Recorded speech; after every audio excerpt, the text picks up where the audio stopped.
When I wrote these down, I noticed that I grouped them a certain way, and then it turns out that that's actually the way they're grouped in the catechism. So I have read the whole catechism. So is it because I remembered that, or is it just natural at this point? And I like to think it's the second one, and because it's logical. So baptism, Eucharist, and confirmation are the sacraments of initiation. I've mentioned that before. And, it made sense that I put those together. In baptism and confirmation, of course, you only receive once. Eucharist you receive over and over again. But it's the thing that, in a sense, well, not even in a sense, it really does keep us alive spiritually. It's spiritual food. Some say that the Eucharist is the sacrament of sacraments. That's the one of these that we experience every week, and that brings a lot of life. Okay, and then reconciliation or confession and the anointing of the sick are the sacraments of healing, because those help us when we're injured. And as we talked about a while back, that the handle of the sword is the more dangerous end, because that's the part that we sin with. The thing that allows us to sin is a bigger danger than having somebody else sin. I know it sounds horrible, but when somebody is killed with a sword, the person being killed, it doesn't harm them spiritually. They are what they are. But the person that kills is harming themselves. And that's the reason why that end of the sword is the more dangerous part. And then lastly, the sacrament of vocation or service, and that's holy orders, the priesthood, and matrimony, marriage. And because those are directed toward others. It's interesting, all those other ones are about helping us. Baptism is for us, Eucharist is for us. All the rest are for us, the sacraments of healing, obviously.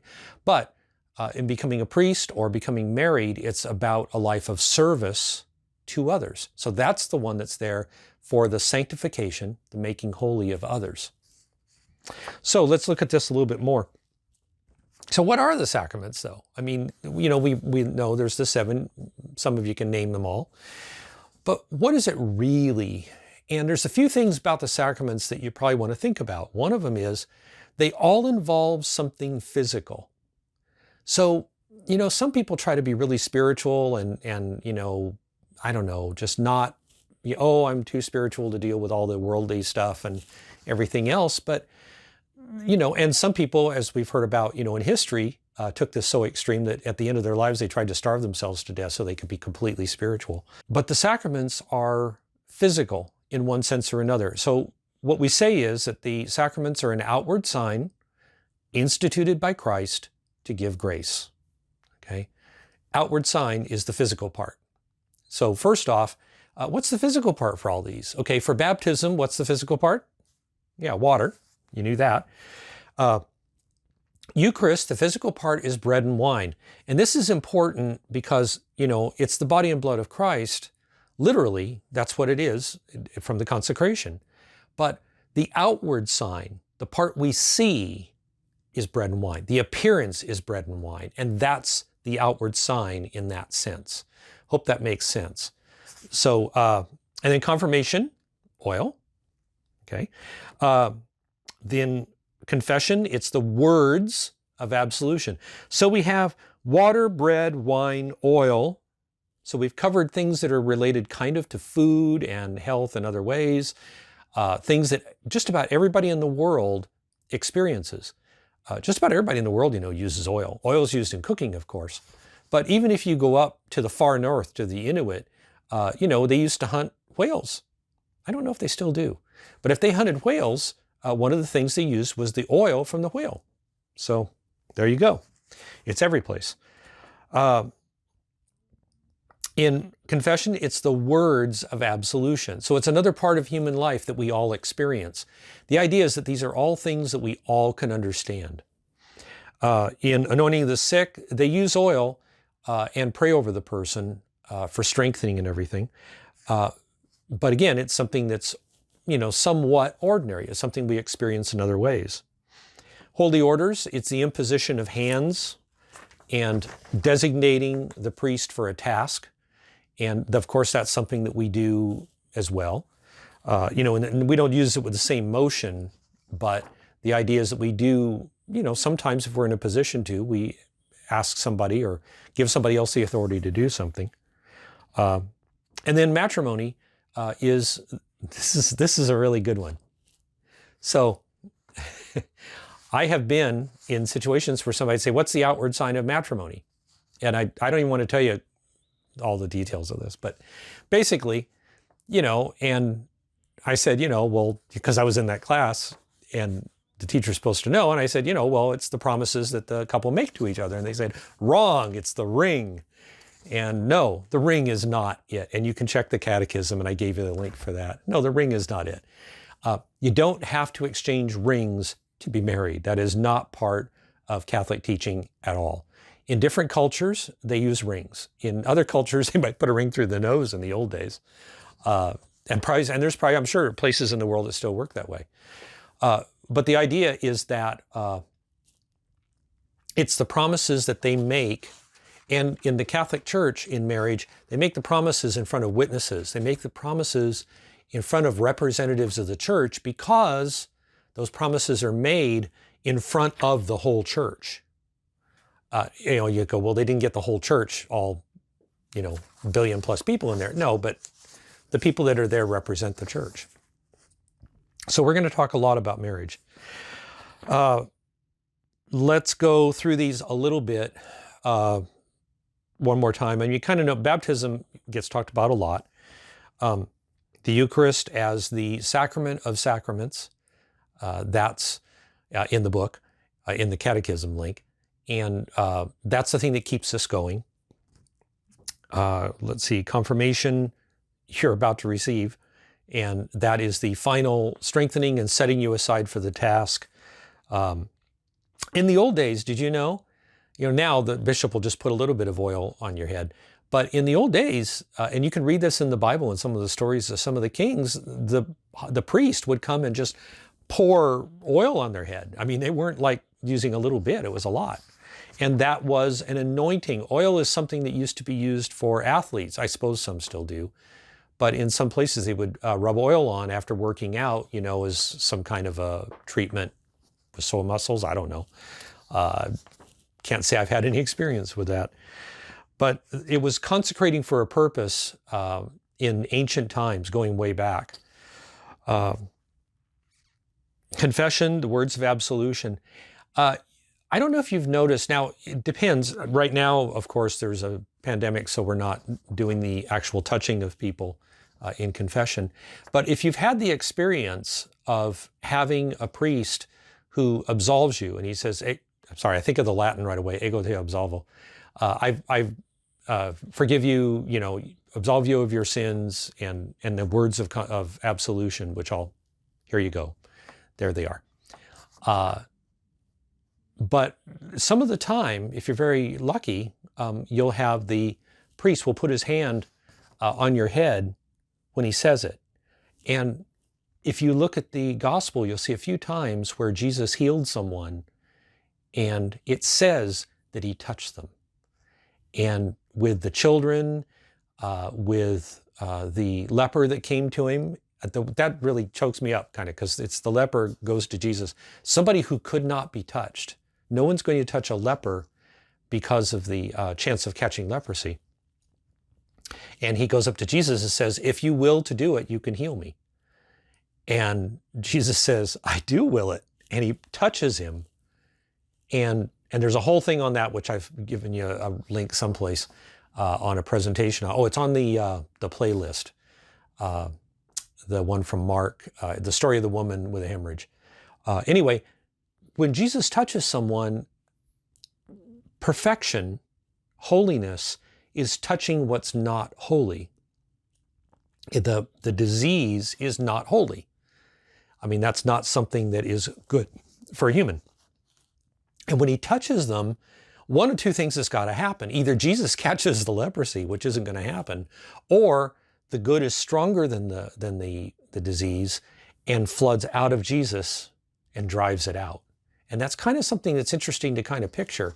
But when holiness comes in contact with something like that, the other thing flees. Now, some people get kind of weirded on this and think that they can do a lot of things that maybe they're not going to do. But Jesus, had the capability of doing that. Most of us, certainly me, most of us are not perfect enough and close enough to God that we are not subject to evil. I get tempted just like anybody else, and that's the way it is. And it's a sad thing. So with that, if you have that experience with the priest, it's very, very nice, because I feel like it's more like the gospel. But they're not required to do that. I mean, they a lot of times just put their hand over, and especially nowadays, people are a little bit funny about touching each other, not because of the pandemic, but just because of other weird stuff that goes on. Okay, anointing of the sick. If you have had somebody that was close to death, sometimes they would get an anointing, and then that would be, praying that they would be healed, but at the very least that they would be spiritually strengthened. They would be spiritually healed so that they can better deal with their illness or the pain or the fact that they're going to die, that they can be comforted. Don't wait until somebody, this is so important, don't wait until somebody dies, or is at death's door to anoint them. If they have a serious illness, you can ask the priest, and they will go and give the anointing to that person. Again, right now we're in special circumstances, it's harder, but where we can do it, we do it. Holy orders, the priesthood. We talked a little bit about that before, but this is a sacrament of service, and the person commits their life to the service of the church. Now, we're going to get to this a little bit in marriage, but I wanted to point out that, priests in the Jewish religion, way back at the time of Jesus, certainly, and before, were married. And they didn't have to be, I don't think, but I can tell you, my Jewish friends tell me that, it's kind of expected that your rabbi is married. It makes them nervous. Some of them, it makes them nervous if they're not married. And so it was always through history, most peoples, most cultures, marriage was a central thing. And it might be done in different ways than we do it here. It certainly might be done in different ways than the church recommends. But the idea was that you would get married, you then would care for your parents when they got old, and that was it. That was the continuation of life. But in the Catholic Church, from the beginning, Jesus said to Andrew and Peter,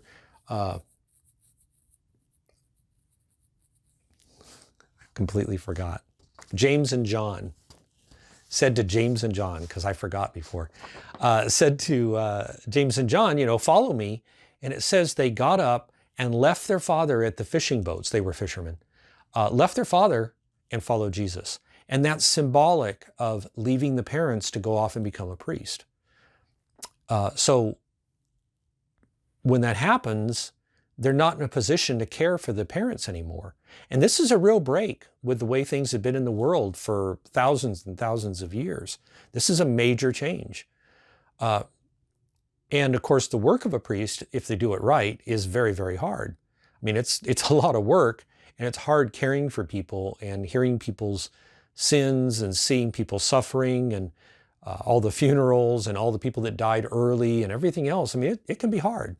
It's not an easy life, but it's one that's of great service, and many, many, many thousands of people have done it. So along with being a priest, they are a priest for life. There are some that you'll hear about that quit being a priest and get married. Some leave the church, some don't. Those things happen. But for the most part, it's intended to be for life, just like marriage. So marriage, matrimony, there's a few interesting things about this. When you get married, okay, let me start again. When you're baptized, there's an action performed, and that's the baptism. And when you get confirmed, the bishop does an action and anoints you, and then you're confirmed. And with a lot of these things, there's a rite that happens, and that is it. That is the thing, or at least it appears to be. But with both priesthood and with matrimony, the ordination in the one case or the wedding in the other, those are only there to mark the start of it. And it's the entirety of the life. It's the whole life after that that is the outward sign. So the priest saying Mass, hearing confessions, doing the work of a priest is a sacrament. Actually doing that service is a sacrament. Same thing with marriage. With a married couple, done the way the church teaches, the married couple is living out the sacrament every day in their life together. They're being a witness to God's love, and they are training the next generation of Catholics. And we'll get to that in a minute. But it's a sacrament of service. It's not just for the sanctification of the person. Now, here's the tricky part, though, because this is a really interesting sacrament. The interesting part about it is, though, it's about service to one another as well. So the husband is there to serve the wife, and the wife is there to serve the husband. And people get very upset over this because they don't like the idea of people serving each other. But that's what Jesus did. And if Jesus came to serve us, because that's exactly what he said in the gospel, the Son of Man did not come to be served, but to serve. And if God himself is willing to become man and serve us, then we can sure serve each other. Sorry, that's my little thing there. So in the case of matrimony, in the first place, the husband and wife are serving each other.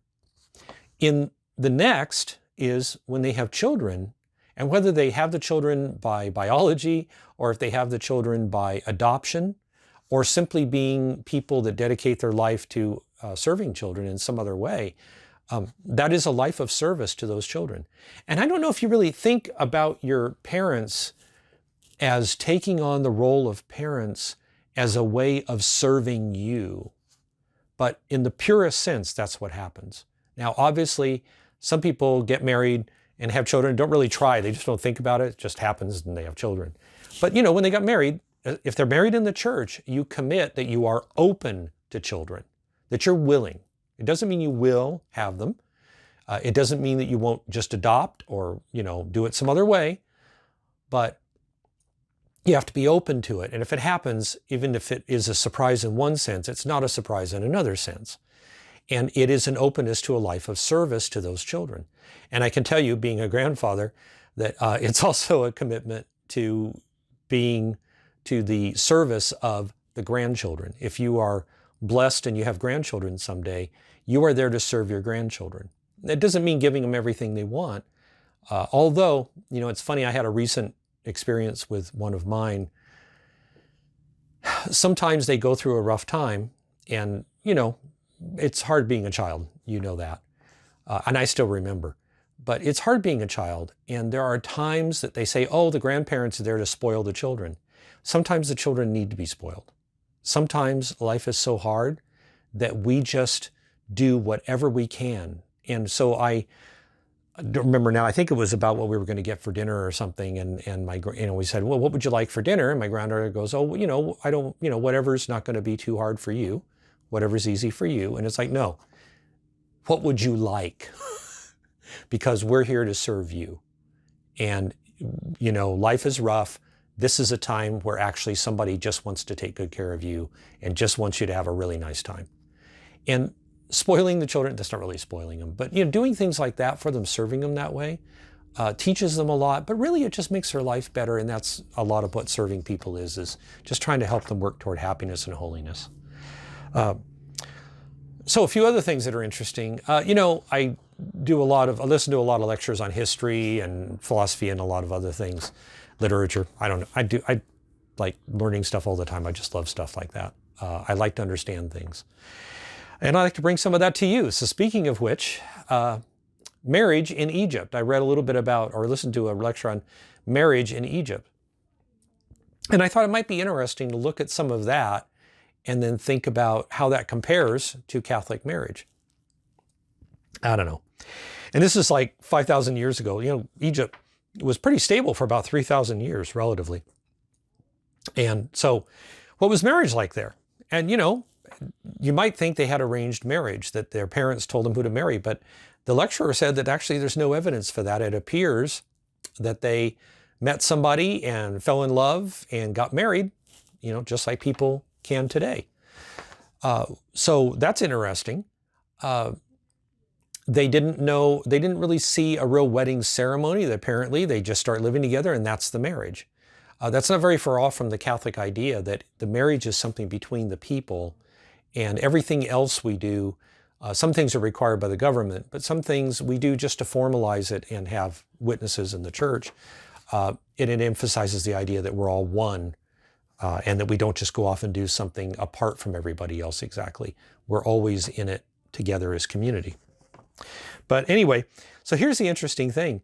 They had not really a lot of rules, and we found they have love poetry from Egypt that, some man wrote to some woman. And, I listened to some of it. It was really good. It was kind of good stuff. The one that I remember was the guy say, basically, I'm not going to quote it because I can't remember it, but basically the guy said to her, you are more exciting to me than beer. Because they had beer in Egypt. And he said that, the feeling that people get from alcohol, he said he gets that from her, from this woman he loves, without the alcohol. And I thought it was kind of funny, but it's kind of cool too. And hers was, really great. I can't remember what hers was, but it was something along the same lines, but without the beer. So when they got married and all that kind of stuff. But then, here's the weird part. The wife was expected to be faithful to her husband, but the husband was not expected to be faithful to the wife. It was very oriented toward the men not being really great guys. And the penalty, if a woman was not faithful, was they would burn her to death. And it's like, where'd you get that from? But that's what they did. So now, if we compare that to Catholic marriage, as you can guess, we don't have things like that.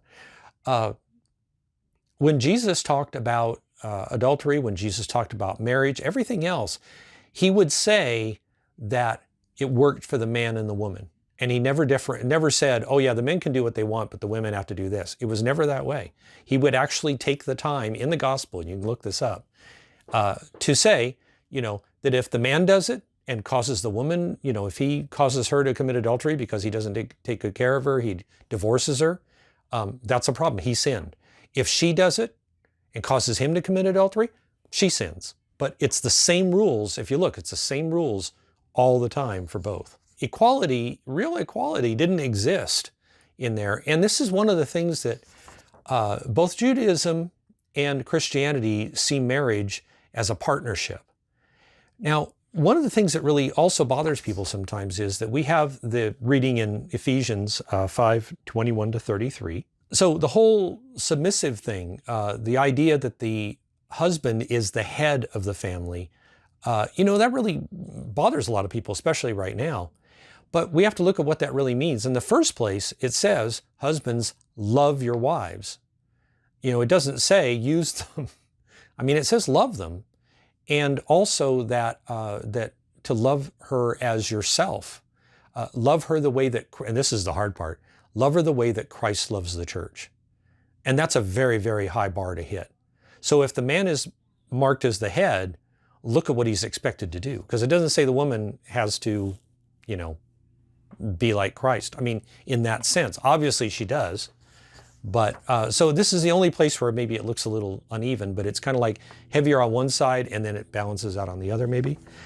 But here's the thing, and this is my view on it. Have you ever been in a situation, some of you drive, but if you've ever been in a situation where you're driving and your car comes up here and then somebody else is over here and you're looking at each other and well, who goes first? And then you both go and then you both stop and then you just have to wait. And then you kind of, if you're like me, you kind of laugh and wave them, and then they go and then you're okay. Sometimes we get stuck because we don't know who should go first. And the other thing is, human beings get way too caught up in power. We worry too much about who has power and whether we have power and whether we can do everything we want or whether somebody else can do something we don't like. And there's a lot of petty stuff that goes on. And a lot of people worry about power. And you'll see this in work, and you've seen it in school in various ways. Sometimes it's teachers. Sometimes it's other students. Sometimes there's people that are like in some organization or their student body president and they get a big head. Not everybody does, but stuff like, you know how people are with power. But what happened is in Ephesians 5, by declaring that the one has headship and yet is required to love and serve, above all, to serve the other, it settles the question so there shouldn't be a fight for power. And it shouldn't be that, oh, well, I give you power. Oh, I can't, you know, I'm stuck. I don't have any power. It's just not supposed to be there at all. The power thing isn't. And one way to assist with that is to say, look, if you're divided on something, this one gets to make the call. Now, if you want to know a little marriage advice, and this is not in the church's teaching, so we'll just keep this between us. One thing that we figured out early in our marriage was that I said, look, whichever one of us feels stronger about something should win. So I told Carol, if you feel really, really strongly about something and don't have that strong of an opinion, then we'll just do what you feel. Because if you think it's that important, it probably is. And I trust her better than I can trust anybody else in the entire earth. I trust Carol. I mean, if you ever meet her, you're a very fortunate person. And, you know, if I feel really strongly about something and she doesn't, then we make the call that it's whatever I think. And that's equal. That's not something that is just because I'm the guy, you know, the husband. That's just a way we've worked it. And what's funny is it's really worked well, because most of the time, I'm not sure either one of us really feels that strongly about things. But when we do, it's usually one of us feels strongly and the other one really isn't that strong on it. And this has even happened recently, but it hasn't happened a lot. And on raising children, it would happen. And there were things that Carol was really strong on. And I just it was outside my experience. I didn't grow up the same way she did. And there were other things that was the opposite that I felt strongly. So our children, this is so cool, I think, whichever one of us had the strong direction, you know, whichever one of us had a strong vision for something, that's the one that influenced the parenting the most at the time. So our children always got the strongest from both of us. And you know, not meaning in a mean way, but if like I felt really strongly about reading and about stories and getting them to learn, and I was teaching them science, I was teaching them music, and I'm teaching them everything I can possibly teach them. And Carol's not that way so much. But Carol's a very comforting presence and would often help me understand some of the emotional things, you know, and how to deal with them more gently in some ways. And she would sometimes just remind me to be more gentle. And that was really good. And there's things that Carol is really good at. And the stuff she's really good at, I just step back and let her do it because she knows what she's doing. And I know that. And I'd be crazy to sit there and go, no, I have to be in charge because I'm the man. No. And at the same time, anything that I do really well, she just lets me do it, because why would she try? You know, just let him do it. And there's things that we're both good at. You know, both of us can do, you know, she's good with mechanical stuff too. And if she has to fix something, she fixes it. But, you know, if I do it, I do it. You know, she does so much other stuff that's the least I can do is fix things. And sometimes I've got something downstairs I need to do right now and I should be doing it, but I got to do this first. Okay. I hope some of that little rambling there is interesting for you. You know, one of the other things on service is if your family works well, if you get married and you do well together, I'm going off on so many different things. You know, before I got married, I changed jobs right before our wedding. And after that, within 5 years of getting married, I was making twice as much money as I was. And I really think the only reason is because I got married. Because there's just something about it. And plus, Carol was so good at managing money. We didn't have very much. And so we couldn't even afford to go out and get fast food. And she was the one and I would just go out and get it normally, but nope. It was like, nope, we can't afford that. So she really kept me on a short leash. And like I said, I let her do that because she's good at it. I'm not good at being careful about money. But what happens is, because we had a stable life together, there were things we were able to do for other people. If other people got in trouble, we had a home that they could go to and sleep, or they could come and stay with us for a bit.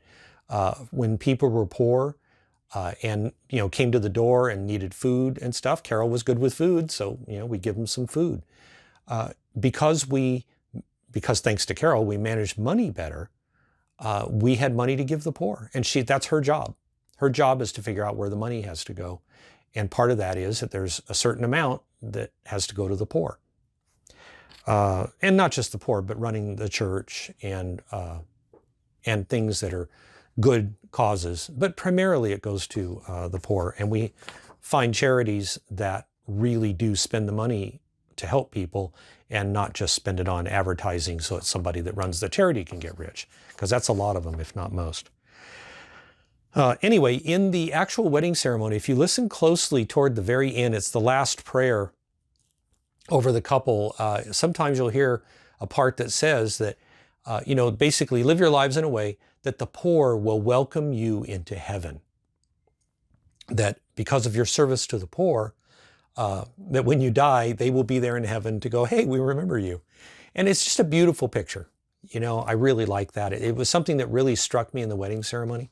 And when my daughters got married, I always noted it and looked forward to hearing it in the wedding ceremony. It was very, very nice.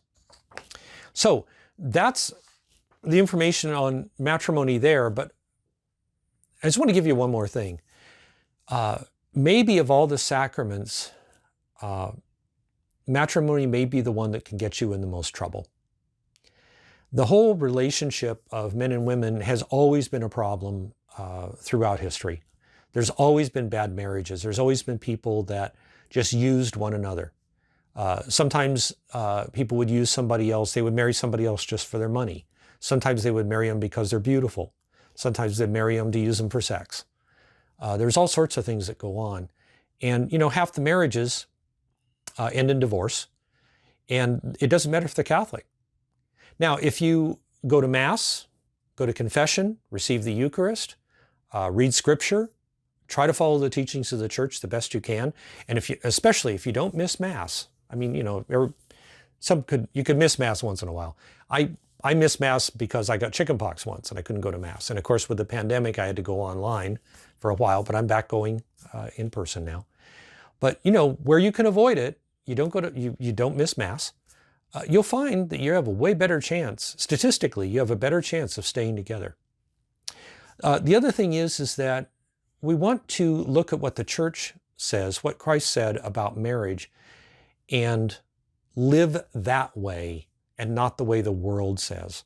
The world likes to paint it that, oh, you're going to fall in love and then you're going to be so romantic and it's going to be like this all the time. And if it isn't, you get divorced and you go find somebody else. So you get married to somebody different every few years. And then truly, if you do that, it's exciting each time. And then you get sick of each other and then you divorce. You can look up some of the movie stars. Some of them you may already know.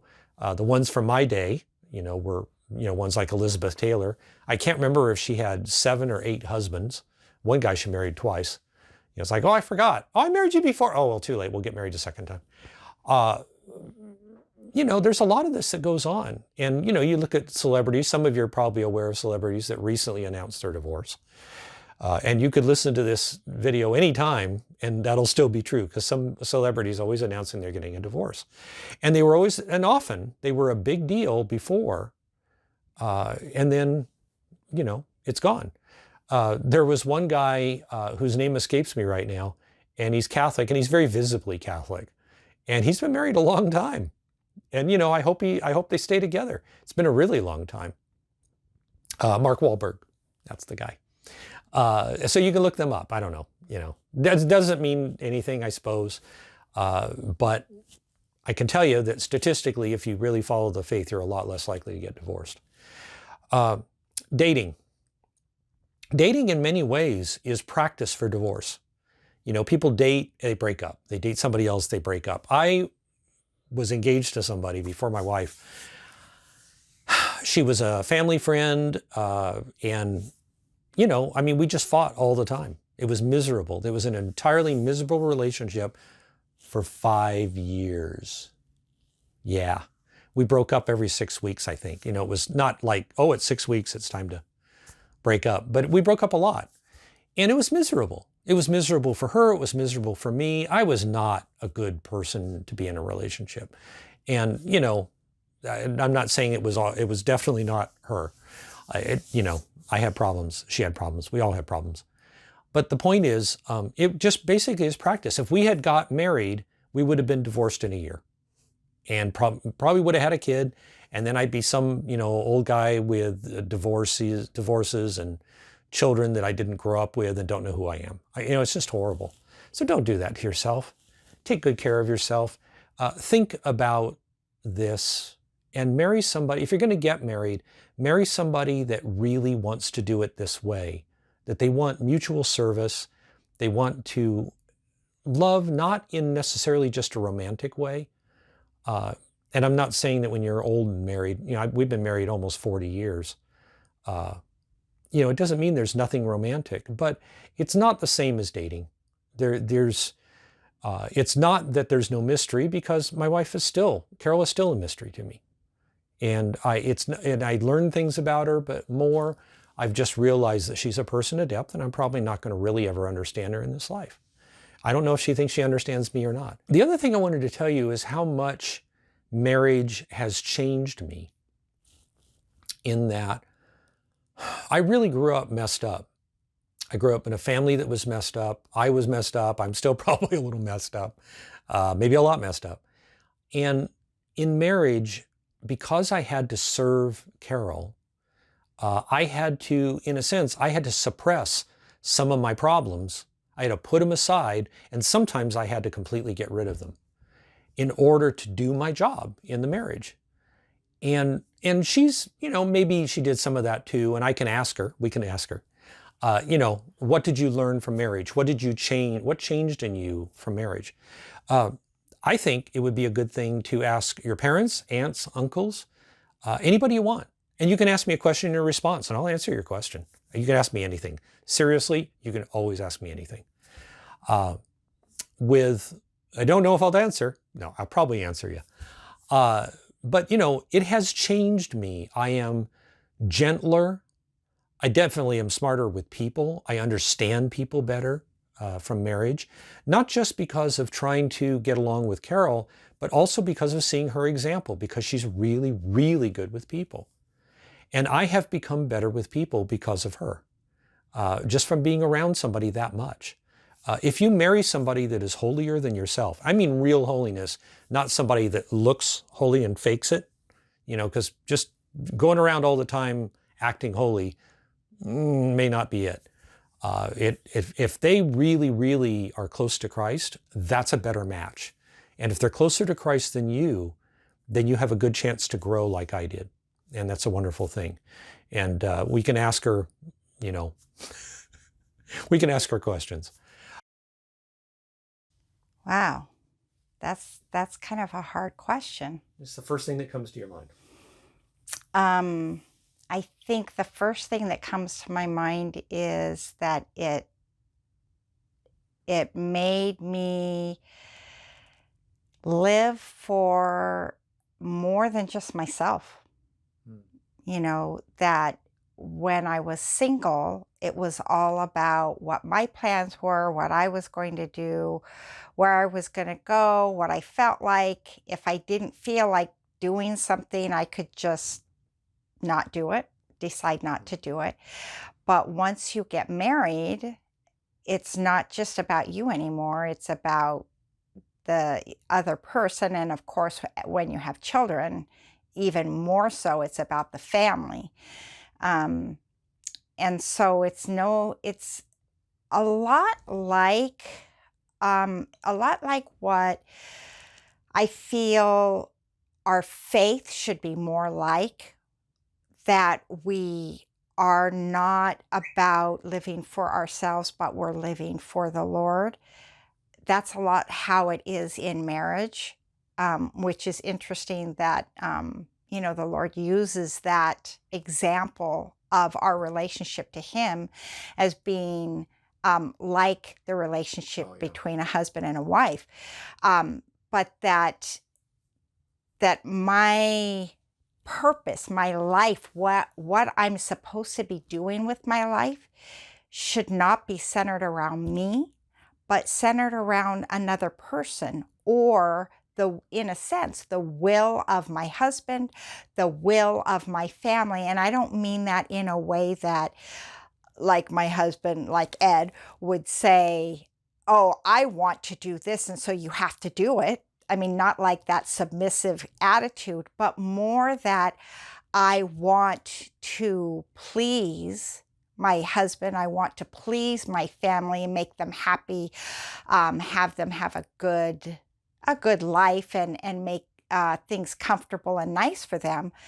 But also, that's the same thing that I'm called to do by the Lord, is that I'm not looking at my own desires, but what does God want me to do? What will make Him happy? What will please Him and make life, in a sense, make life better for Him? But of course, that's kind of a weird thing because He doesn't have the same kind of life. But that idea that I love another person, so I want that person to be happy and to be blessed. And so it changed my focus. Not that I had a horribly selfish focus before that, but it's just more, it just is, I don't know how to say it. It's just more of an important thing, is to live for someone else rather than myself. Well, I would certainly say some of those same things, that I think that you have learned to